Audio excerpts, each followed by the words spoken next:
सुस्वागतम पिलामाने चतुर्थ श्रेणी रे गणित पीरियड को मैं तुमको स्वागत जनाऊँगी। आमे पूर्व क्लास रे गुणन संबंध रे किछि जानिथिले। आस आज गुणनर आउ किछि नुआ नुआ पाठ को जानिबा। ताहले पिले 135 को आमे गुणिबा कोथरे ना 8 रे गुणिबा। 135 को 8 रे गुणिबा। 135 को 8 रे गुणिबा अर्थ कोन तमे जानिच जे गुणन आमे जेतिकी संख्या रे करिबा आमे सेतिकी संख्या को मिसेई देले आमे गुणन करले गुणफल जेतिकी बाहरिबो सेते थर आमे मिसेई देले सेई संख्या ही बाहरिबो।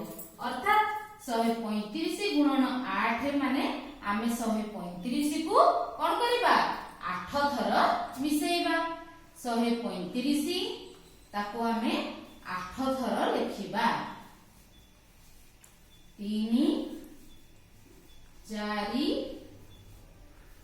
5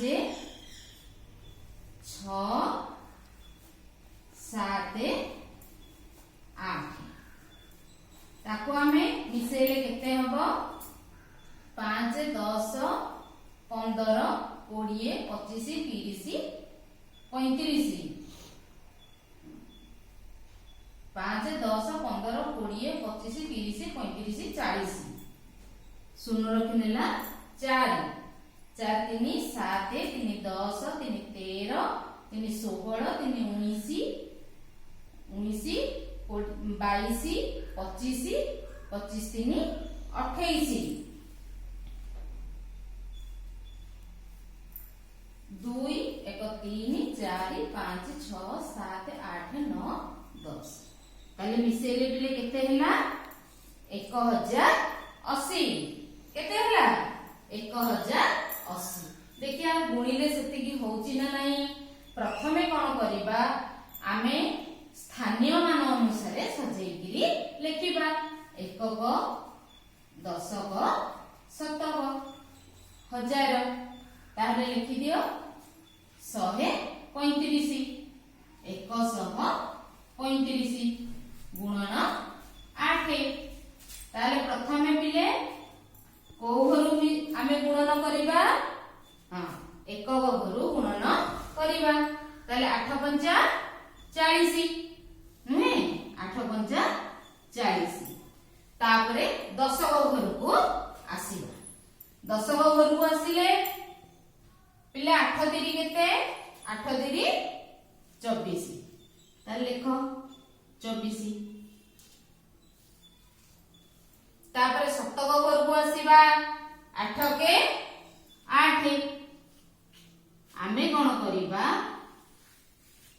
आको कोन करिबा ना मिसेई दबा। ताले मिसाण करो 0 4 4 8 8 2 10 ताले पिले केते हैला 1080 समान हैला। ताले एइटा होची हमर कोन गुणन आमे जाहा को गुणन करिबा ताको कहंती कोन गुण्य। कोन कहंती गुण्य। जाहा द्वारा गुणन करिबा ताको कहंती गुणक। कोन कहंती गुणक। आउ गुणिला परे हमर जाहा फल बाहरिला ताको कहंती हमर गुणफल। कोन कहंती गुणफल।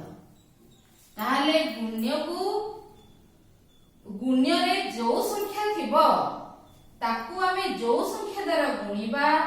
जो संख्या थिबो ताकू गुणिबा जहा सेतिकी थर मिसेइबा से। बुझि पारलो पिला माने।